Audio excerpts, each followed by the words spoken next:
Christmas time hits you quick and fast, and people get caught up in the busyness of December. Before they know it, they look like they've been put into a Santa suit. It doesn't have to be this way, though. So we're going to cover today our Summer Survivor guide and tools to help you stay the course, win the month, and get through the Christmas period, reaching your goals. Nath, welcome back to the show. Was that your joke? Yeah, put on a Santa suit. Oh, well done. Thank you for having me back, Jake. That wasn't even Cliffy's insights. Really? I'm pumped. Pumped, caffeinated, ready. Obviously, we just got back recently, so excited. Yeah. Let's dive into it. Let's keep this one short and tactical. The first key thing is it's not the events of Christmas. It's the strategy that you have around it. There's people who have got it busier than you. There's people who have got more shit on their plate, but yet every December it still seems like they're going forward while you feel like you just can't get out of first gear, and every week you're starting again because of another party on the weekend, another Christmas gathering, whatever it might be. And it's easy to fall victim to the circumstance of it there, but really it comes down to is you're not setting yourself up to win.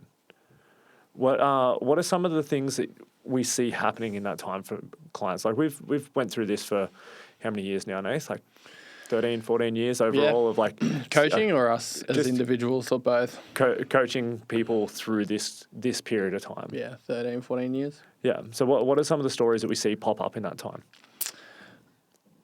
I think a really consistent one is a bit of an all or nothing mindset where it's like an on and an off switch. It's like I'm either locked in and I'm doing what I need to do, or I'm off and I'm not chasing these goals right now. I'm just going to have a breather and I'm just going to put it on hold and focus on these things where I don't think people, one, either have the awareness or maybe the mindset or the toolkit that we're going to provide today where they don't have that there where they can actually just do both. It's like they're not separate from each other. We can enjoy our goals and still integrate into these seasons as well and come out to the other side with momentum.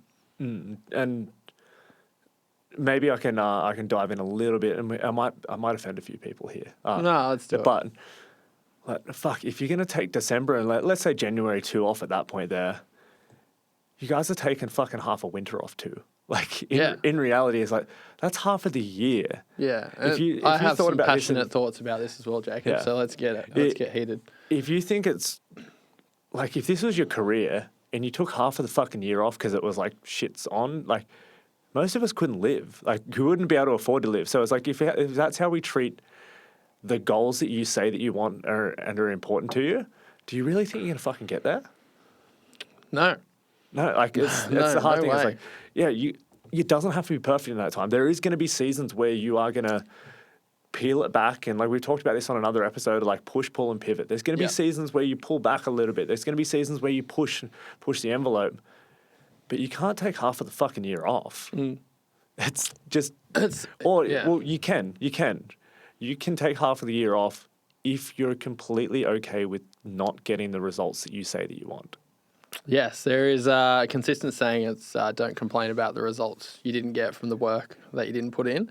And obviously that's a blanket statement, but I think and I 100% agree, Jake, and I think you and I feel so passionately about this because it just reflects a really big problem when people are trying to achieve things. And in the process of achieving things in those disciplines are most certainly a skill that you acquire over time, and it's not necessarily if you have it or you don't. You certainly get better.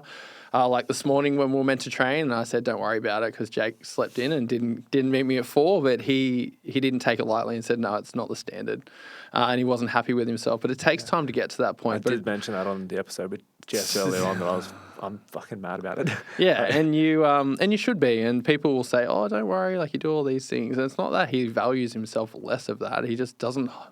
I would actually argue he values himself more because he holds himself to that standard.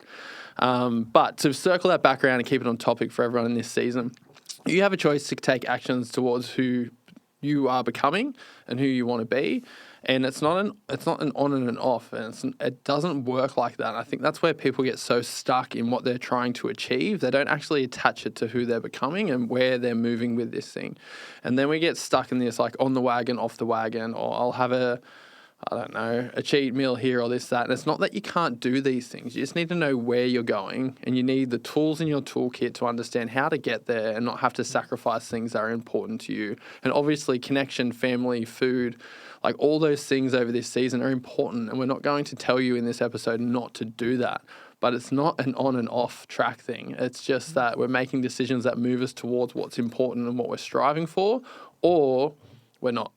And that's really where we come to. And it's like summer's final season. Like if you look at it from a year of, I love my sport, so I do make some parallels to that there. And it's like shit's easier to do when the year settles. Like when it's not as cold in the morning and you can start to get in and it starts springtime and you can make some great progress through that time. You can start to get some momentum, and then all of a sudden your capacity is getting filled up with all these other things that are on there. And it's like whether or not you choose to take the steps, take the actions, and it doesn't even have to be like pushing through that and giving your best efforts on that there. It might just be hitting your minimums. Yep. Like it's doing the baselines and doing your job there. And we're going to get into what this looks like. But essentially it's like it doesn't matter how good you are when things are easy. When you look at all the, like everywhere in sport and in life, it's like how do you show up when it's hard is what counts. Yeah. And that's what summer is. That's what like winter is for a lot of people too. It's colder in the morning. They get up, their bed's warm. When it gets to summer, it's like, oh, I've just got more on my plate. I've got this out on the weekend. We got Christmas dinners, Christmas lunches, work dues, all these sorts of things there. And it's just it's a really great opportunity to show how much you can make your habits sticky if that's how you choose to take it there. And it's about reframing those strategies. So let's... Yeah, absolutely. And another, just a quick one, jump on there, because obviously this foundation that Jacob and I are talking about, it's your mindset and your vision for yourself is where all these tools are going to come in handy, because if it's not built upon that, then you're going to have trouble, essentially. But I think with these things, with these variables, like if you're striving towards something in a goal, and obviously all these things are real, like we're both parents, we're both busy, we're both doing X, Y, and Z, but if every time this pops up again, if you're thinking that you're going to have to stop, then you need to actually understand that exchange that's constantly happening. So whatever reasoning you have there as to why you can't achieve X, you're saying that every time this pops up, I'm going to put that on hold. And that can be through holidays. It could be through lots of things, but you need to actually understand by saying yes to these things what you're saying no to. But let's jump in and get tactical, Jake, and help the people out. Yeah. So this is the Summer Survivor Guide. So essentially we're going to break it down into a couple of key pieces, and we're going to keep it tactical instead of conceptual. We're going to look at it like what are the pieces that we're actually looking, the pillars that we're looking at here. And rather than trying to just give you guys as like, you should be staying the course. You should be sticking to this here because if it's important to you, then you'll do it. And those things, like we're going to lay it right out for you. So the first piece is like, I want to really dive into what our non-negotiables are. Like what's those mini goals, the daily standards, because that's what, if you look at like, if you read Atomic Habits, and this seems to be the one that we reference again and again and again, you don't rise to your goals, you fall to the level of your standards. And this is what we want to dive into in this time. When shit gets busy and shit gets hard, it's not about always trying to turn it up to level 11. Sometimes it's peeling back and just hitting your minimums, and whenever the opportunities open up, then you can do more. Yeah. So what are some of our daily non-negotiables, or maybe in some of these cases it's weekly as well? What's that look like through December or January, or really overall, but what are we going to peel back to as our foundation here? Look, when we put it simply, you still need to stack the things in alignment with where you're going and where you're moving towards. So you're going to have some kind of training frequency and a minimum set, like you said. And we try and shoot for 3, and that's 3 strength sessions, new strength sessions with how we do that. And you're going to try and do that as a minimum. Where you fit it in, like Jacob mentioned before, it doesn't have to be the same pace. Like the accelerator doesn't have to be down as hard through this period, but it's important that it's still on and it's still in the same direction. Well, we just had 7 days in Hawaii, right? And like we trained on 6 of them. Yeah. And it was just part of the non-negotiables. Like it was just, all right, cool, we're going to get up. We had one night where we had a late night with one of the events on. We had a sleep in. Nate slept until 11, which is, for a guy that doesn't sleep, is absolutely wild to be. I was starting to consider it. The door was shut to his room, and I was like, did Nate get up before me and just go out and not tell me about it? Like I actually started to worry that I was like, fuck, is he still thinking that I'm still asleep right now? And then next thing he just rolls on out from his, it was like a hibernation. It's like a bear coming out of its hibernation in springtime. It felt similar too.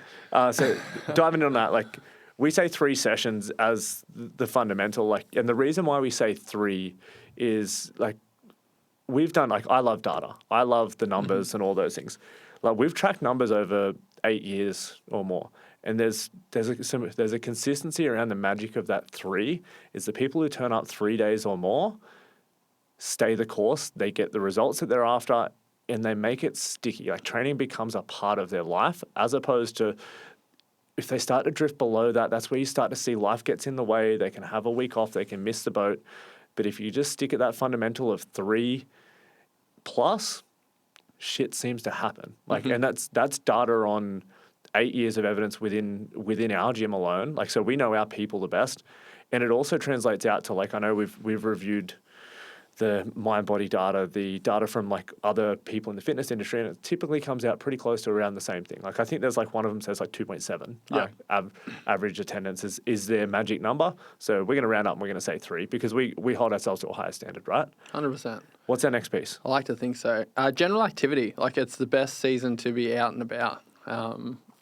It's sunny, the days are longer. You can do more bike rides with the kids. You can go for walks. You can do all those things, and your general activity can be higher. And us getting back from Hawaii is a good example. Like, yes, we trained, not as hard though. Like we had fun when we trained. We stuck to our nutrition. Just on that, you guys should watch, like if Nathan and I end up in a commercial gym on holidays or if we're away for work stuff, it is literally just like watching a kid in a candy store. It's like, what's this machine? What's this machine? We haven't seen this before. Let's go around. Let's try this one and this one and this one. Yeah. It's actually really fun. And then we'll jump on one and be like, no, I'm not feeling it. We'll go to the next one. So it's just general activity, and it shouldn't, like, I'm here to help you live your life how you want to live it. Like, that's at the end of the day, that's it. Except if you want to be active, you want to be healthy, you want to be engaged. And for me, I know I fucking feel heaps better when I'm active. So for me, it's just easy thing to do, but it's just get outside and get active more through this season. It's a really easy way to stay active where maybe you're hitting your minimum of 3 sessions and potentially you're used to training 4 to 6 times a week. But just getting active will be so beneficial, not only for your training and those goals in that category, but just for your life in general. Like, I truly, obviously, we believe in it strongly. Like, you just fucking get out and just move and enjoy the things that are there and having the time with the things that matter most.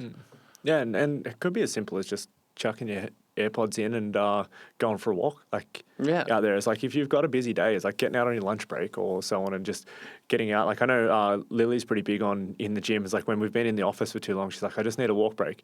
And literally she just walks our 400-meter run piece and then back in. And then she's like, all right, time to get back into it. And then an hour later, she'll just get up and do the same walk. Yeah. And it's like those things are like, it's a choice to do the thing as opposed to the alternative is just easier. Yeah, and I think something, and this is probably just top of mind as well, Hod's, like with these things, and I just done a post on it today, it's like, we'll keep the vibe high, but essentially you will get to a point where you won't get to make that choice anymore. Like with all these things and being active and pursuing your better self and making the good nutritional choices because you want this X result, like there will eventually come a time where that choice will be taken away. Like that choice will be taken away from you and you won't get to make that choice anymore. So I think it's important. It's getting deep on the pod. It is. I think it's important to underline it because we can give you all the strategies and all the tactics and all the tools, which we fucking, like, we will give you that stuff, except unless you're have an understanding as why it's important. And I know you know this, Jake, like, and I know you have a deeper why and you have lots of meaning behind what you do, except I truly think that's what makes it, all this tactics and all the tools and everything like that actually stick. And I think it's important to have a reminder around that. It's important about making these choices in alignment to where you want to go, because eventually the choice will be taken away. So if this is something that you've struggled with consistently, and we're about to give you all these tactics and all these tools and all the things that you can do, I think the gap between you actually doing it or not is what Jacob said. It's a choice, and it's a choice that won't be there forever. So I think it's our job too to encourage people to make the choice. Yeah. If you guys want to know a little bit more about that, like Nate touched really big, I think the overarching thing is like, what's the vision that you're going to for your life? And I know we touched on this with one of the episodes with Jess earlier on, basically on the, like the identity, the being, where you're becoming and those pieces there. But we will be having a workshop in the gym to basically kick off the start of next year. So by the time that this comes out, you're only going to be a couple of weeks away, but shoot us a message on Newstrength HQ with, let's call it vision as the message on that there. And we'll give you guys details on our vision achievement roadmap session that we're going to be taking the clients through to kick off the new year and build our way through so people can achieve the goals they have set for them in 2026 and make that, if they're not already winning, the year they really start winning and moving towards the vision and the purpose they have for their life. Let's get back on topic though. I know I have an easy way of, I just have that little like monkey brain. You know the Simpsons thing where there's Homer Simpson's got a little monkey with the clapping that sings around? I sure do. That can be me sometimes. But activity-wise, we're looking at like, probably if we're going to put a metric on it, it's like 8 to 12K steps a day.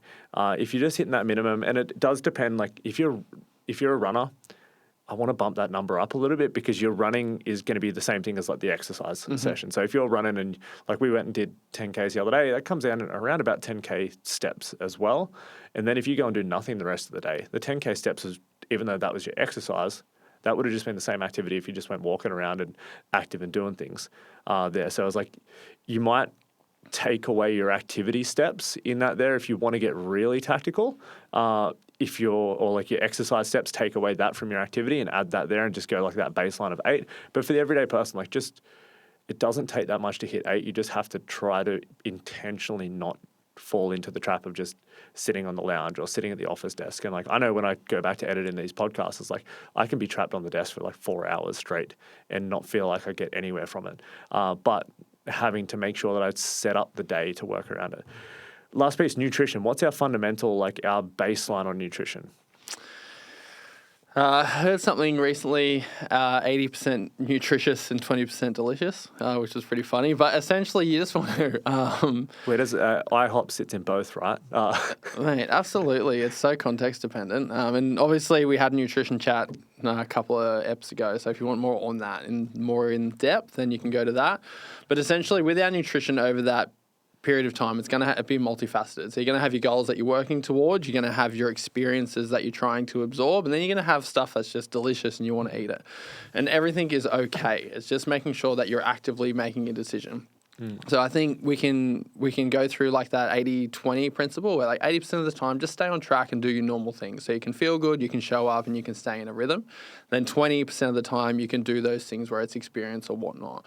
But I think as long as you're making active, conscious decisions around your nutrition in the holiday season, the ratio is not as important. It just has to be conscious. It isn't like a send it or an all or nothing or anything like that. It's just where does this fit into my experience? So it might be a Christmas lunch with the family and your mum always makes this particular thing and you want to have 3 plates of it. Like that is totally okay. Like one day isn't going to derail anything, but we just need to make sure we can actively make these choices to extract the value we're looking for out of our nutrition. So some of that's going to just be nutrient dense foods and protein, and we know the value that provides us. Sometimes that's experience, and then sometimes it's neither of those things, and you got to look at that if it's actually worth the exchange.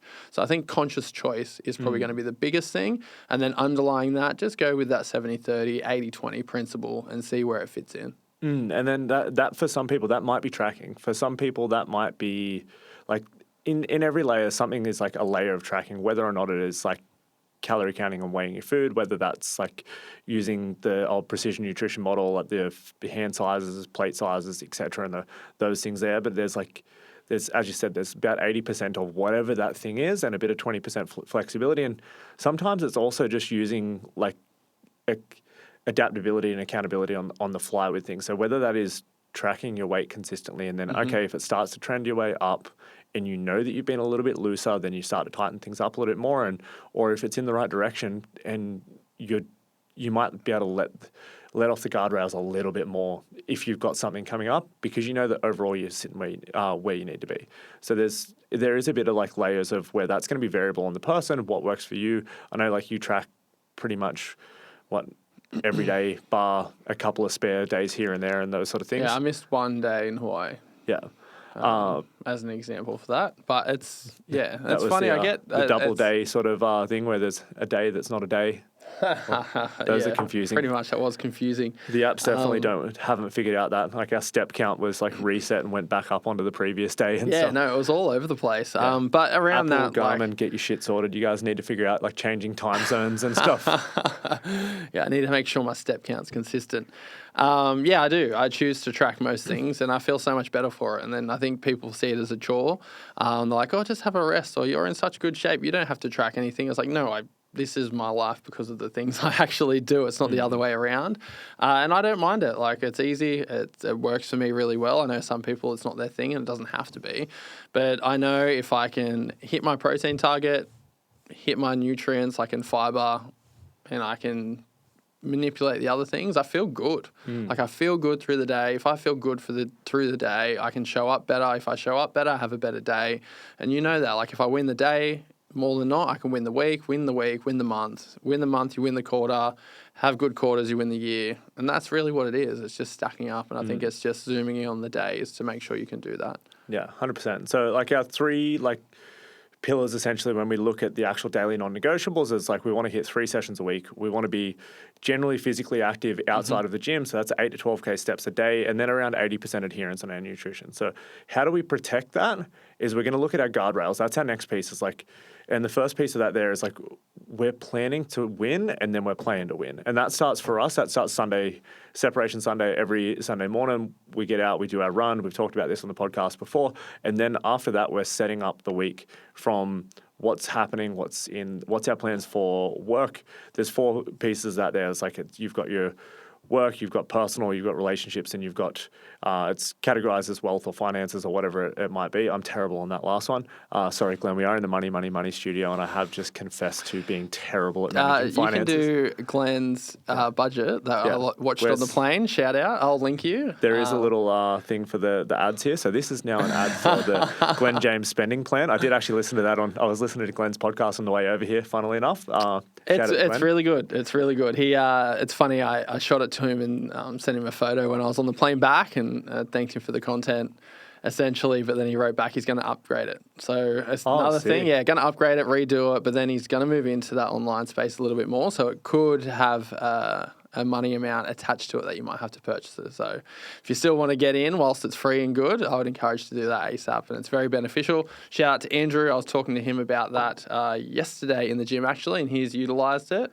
And I was just getting some tips from him. He said, Andrew's takeaways was don't dabble in it. If you're going to do it, just do it properly. Oh, I love it. Don't dabble. That's great. I know. So that going back to Separation Sunday, that did sound like it was an ad for Glenn then. It should be. It's great. It should be. It's great, a free ad. content. We were not paid to say any of that there, but Glenn is amazing and we do trust completely in what he has to say. So that is a non-paid promo.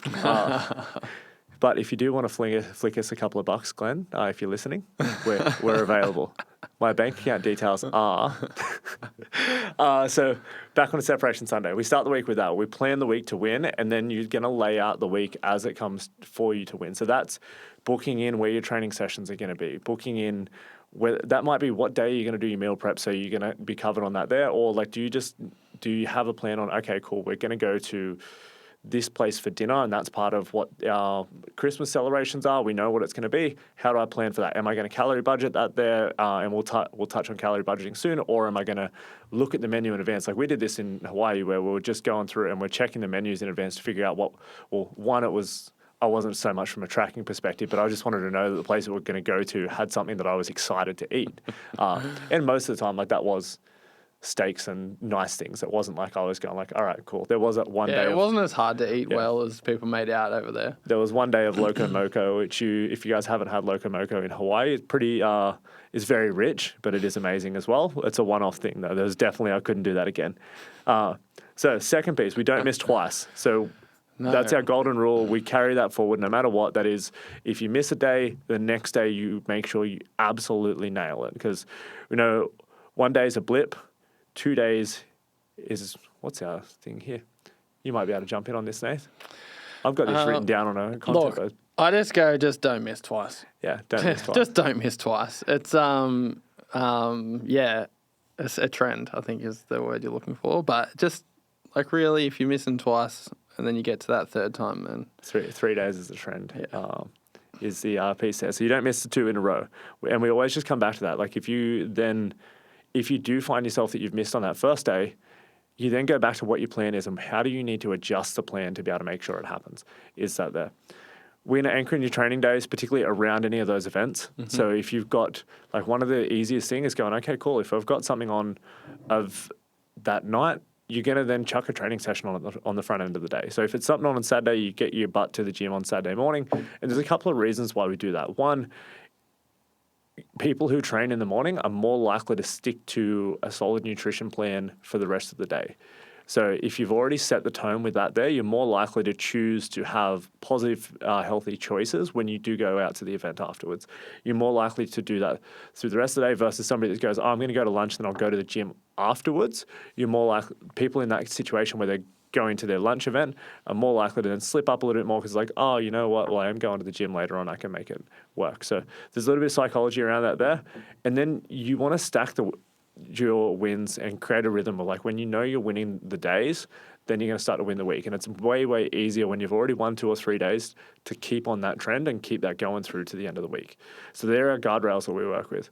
Let's dive into our nutrition section here, Nath, and I want you to take the reins on that there. So we're going to be looking at the first piece is like calorie budgeting. What are we looking at? Like, how do you action that there for somebody who's trying to then make sure they're making their events fit into their calories, fit into their nutrition plan, so they're not falling away from that 80-20. Yeah, awesome. I had the notes there, but I'm going rogue, Jacob. Ooh, going rogue. When we get to this point, it's how you come up to this point is going to be dictated from our other thing we spoke about, like our little hierarchy of nutrition or our pyramid, where it's going to be your relationship with food first.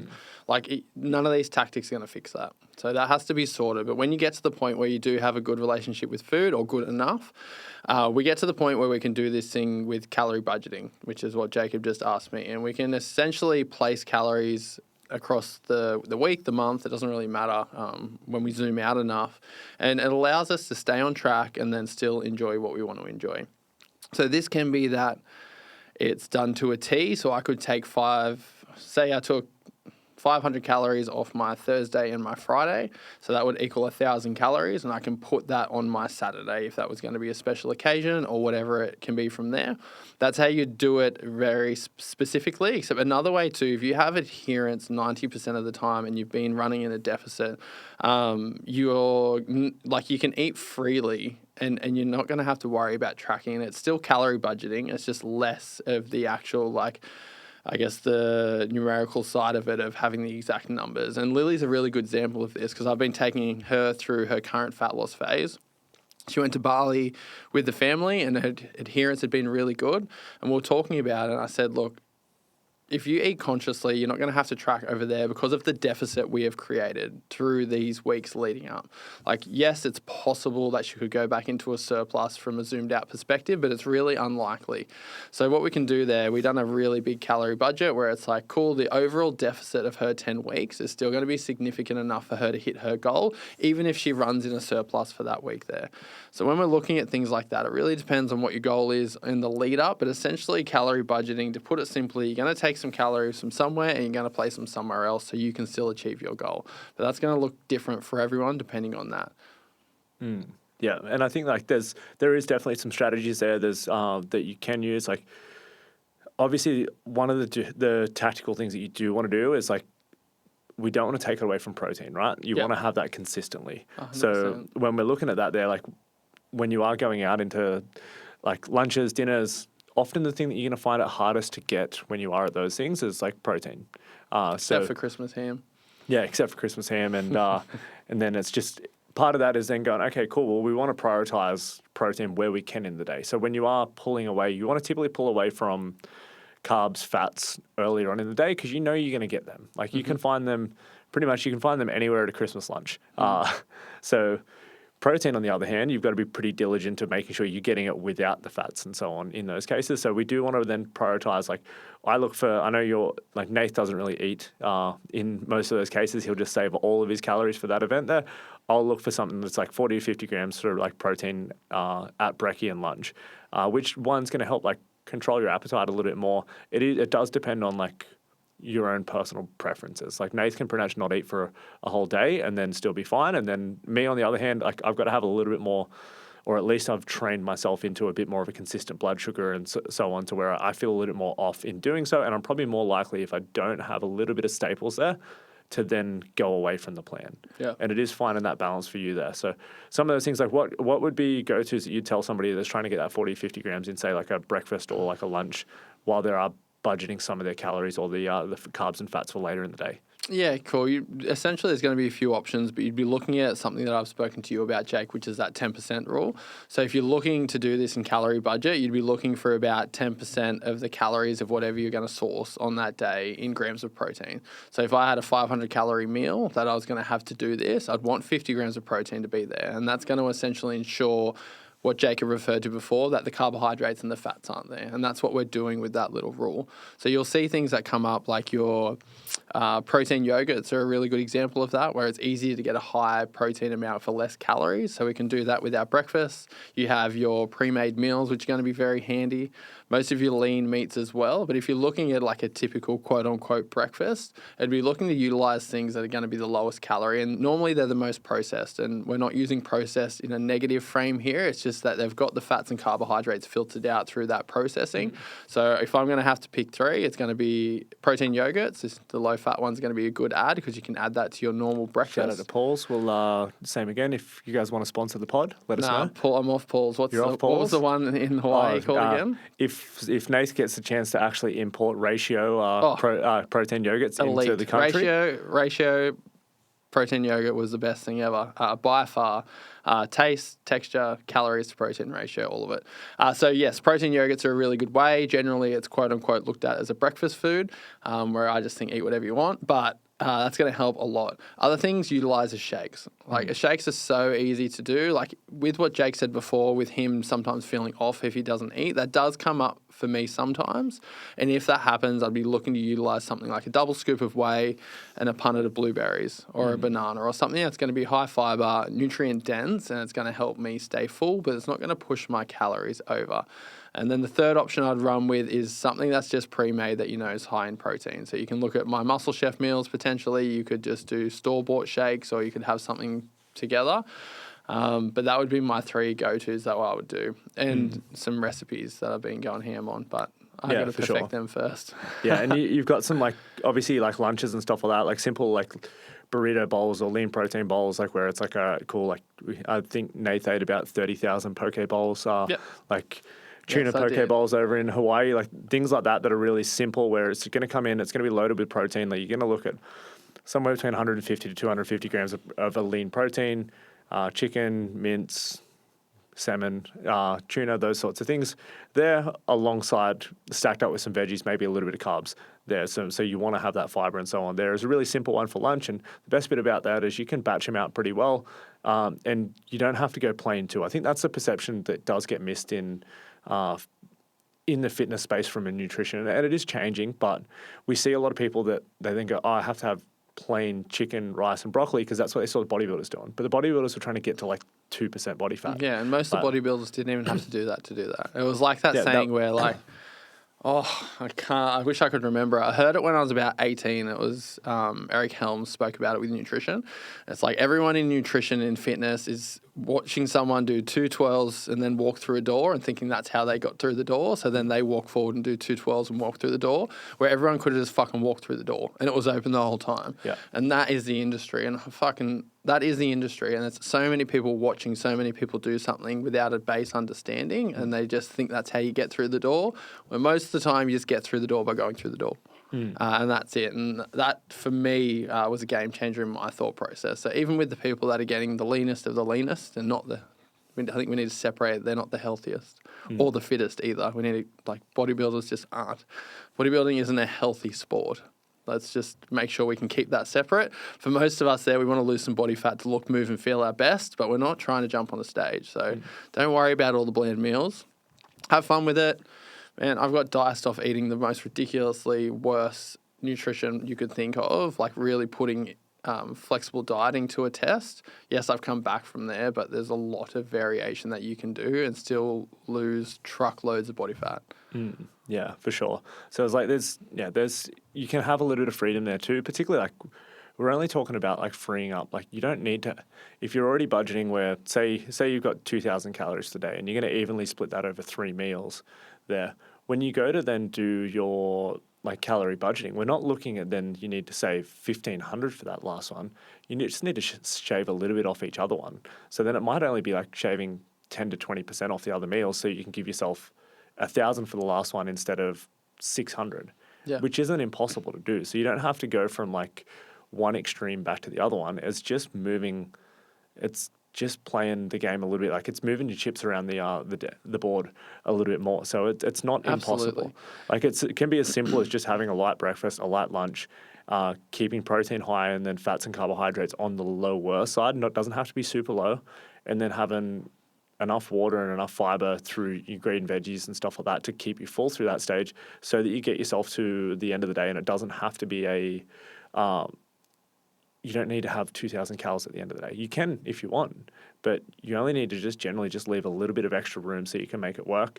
And you do want to do it in a way that doesn't leave you absolutely starving, to where everyone's been there at least once where you've gone too far one way. You haven't given yourself enough food or nutrition, so that when you do go and start eating, you just eat everything possible because your body's just fighting back against you. We don't want to get to that stage when we're doing it. We're just trying to make it a little bit easier for you to balance it out, right? Oh, 100%. 100%. It's going to be up to the individual at the end of the day, like where they sit. For some people that may have a poor relationship with food that they're working on, it might just be that they just eat intuitively and do their thing, and they are diligent from... What's the saying? It doesn't matter what happens between Christmas and New Year's. It matters what happens between New Year's and Christmas. I think that's probably the thing to underline here, and an important thing to take home. Like realistically, we're going to do what we can do to get there. I think it's the perception of the impact of that period of time that sets the tone for the start of the year. Yeah. And that's really what we're trying to dial in on from there. But yeah, like you said, Jake, like reduce your calories in the front end of the day, prioritize protein. Then that will make room for those experience-based things, and you don't have to worry about that in terms of overconsumption of calories.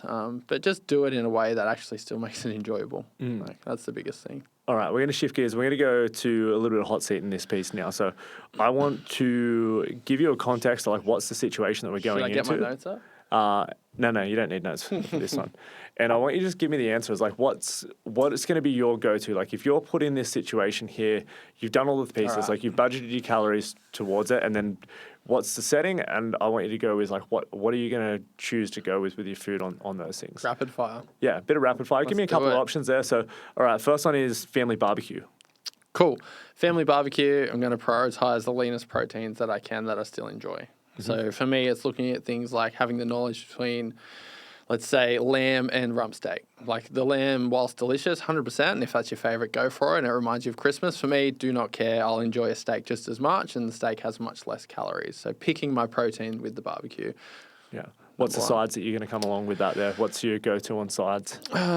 Look, I don't know if it's just luck or fate, but I enjoy vegetables and salad, like a lot. So I'd fill up the plate with as much of them as I can. Normally I'd do that to leave room for dessert. So I'm going to opt to get my carbohydrates for the day from a little sweet treat instead. It's not going to be little, it's going to be large. So normally, like, I just won't have as many, say if there's a potato bake and things like that, I just won't worry about it too much. And it's not because I'm restricting myself. I like vegetables and I like salad and I like steak.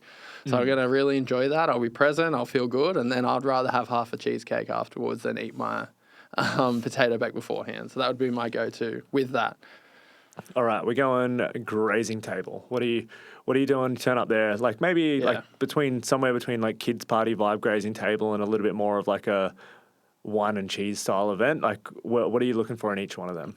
Generally, there's going to be some. I've had this happen heaps. Grabs used to love a grazing table. Loves it. I'm really happy, Grabs, that you stuck with me as I went away from the grazing tables because I do not like them. Again, I generally just go with the fruits that are there. There's generally fruits like strawberries, blueberries, tomatoes, carrots, and things like that. I'll eat them, and to be honest, Jake, me personally, most of the time I'll have a long black. and I'll save it for later in the day. Like if that's going to be a main function and that's going to be where I'm going to get some sustenance from, but sure, I'll navigate it. Honestly, a handful of carrots, tomatoes, long black. Again, I guess I'm lucky that I genuinely love a long black. I think some people think these choices I make are miserable, but I fucking like it. Like I would enjoy that there. So fruits, vegetables, those things. And then there's going to be things that are so calorically dense. And if that's your fill my cup up thing, like you said with grabs, like she genuinely enjoyed that, then that's what you'd make space for. But for me, I don't give a shit about cheese and dip on a cracker. It doesn't do anything for me emotionally. I'll eat some fruits. I'll eat some vegetables. I'll have a long black. I'll do what I want to do there socially. And then I'll look forward to the dinner if that was at lunch or whatever it may be. You've just made an enemy with every woman on earth.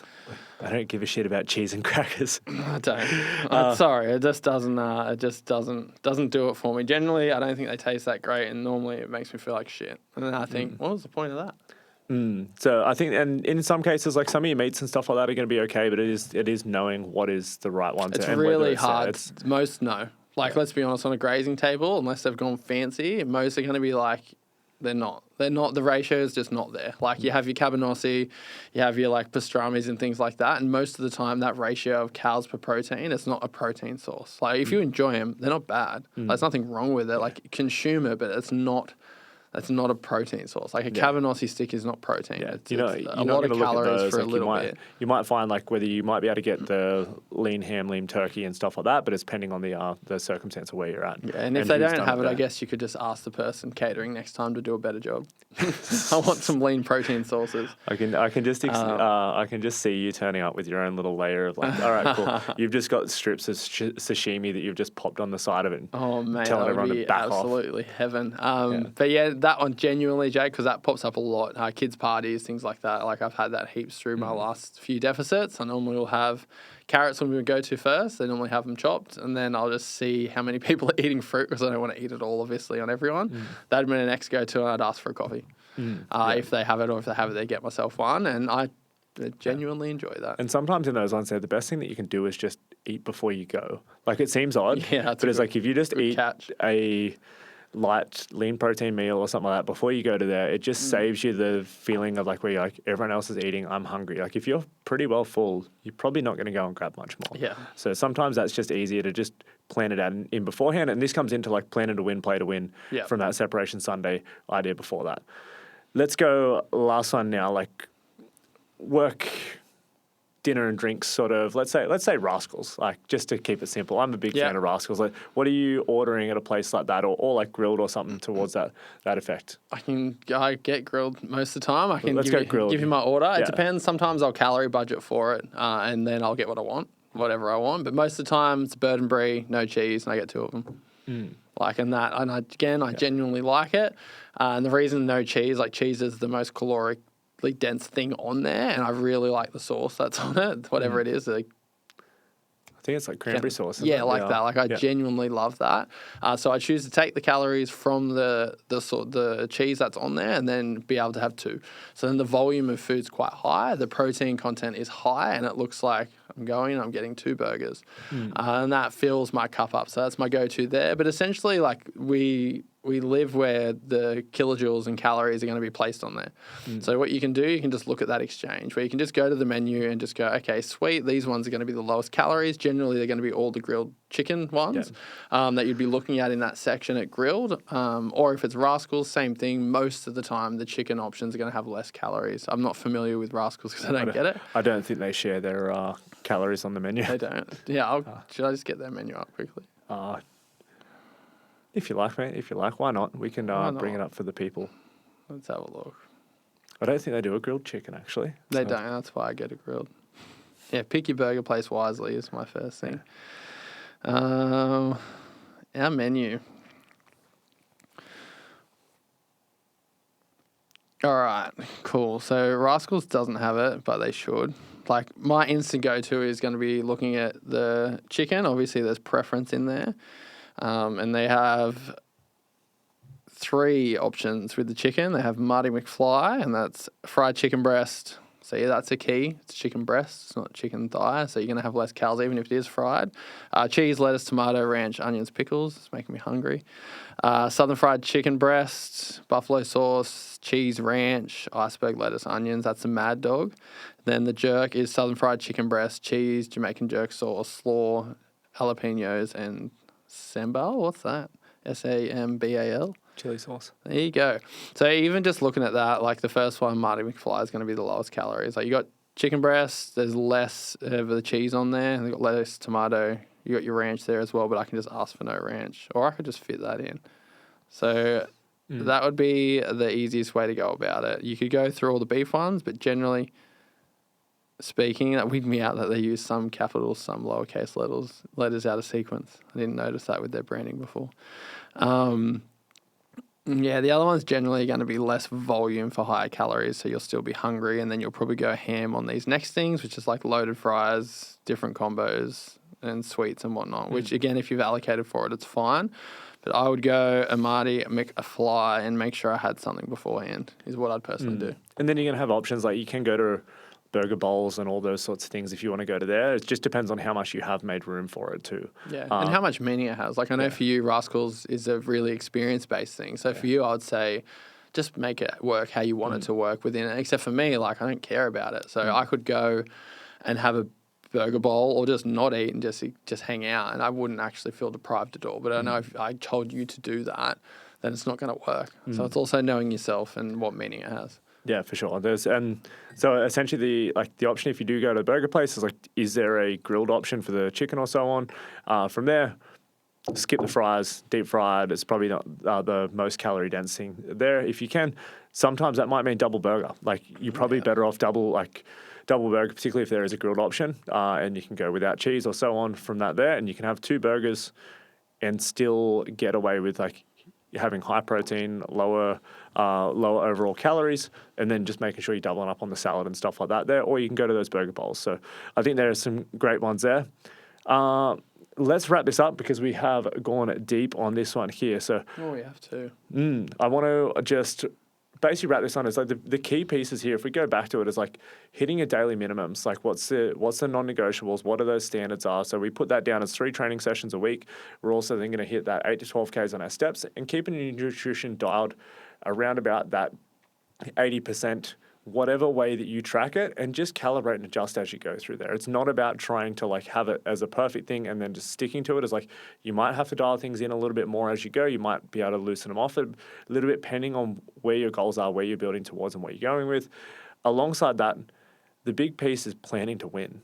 Like if you want to win in this phase, in this season through here and get the results that you're after, you just have to plan it out so you can win and then adapt on the fly as we talked about.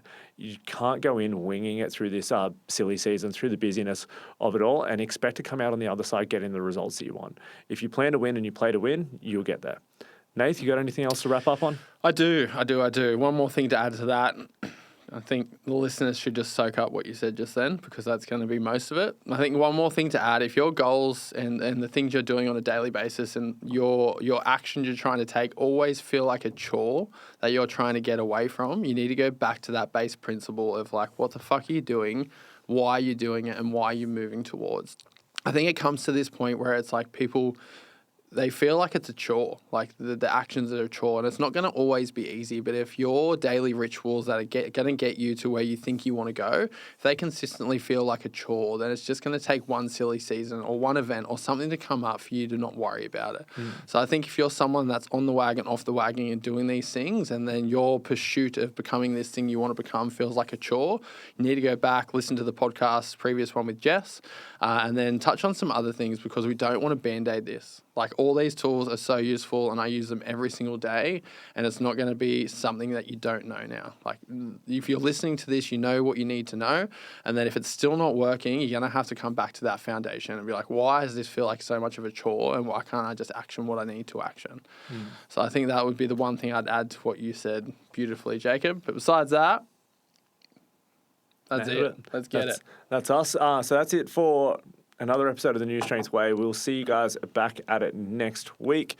Again, every Wednesday, dropping 6 a.m. That's us, guys. Appreciate you guys listening and see you soon. Bye.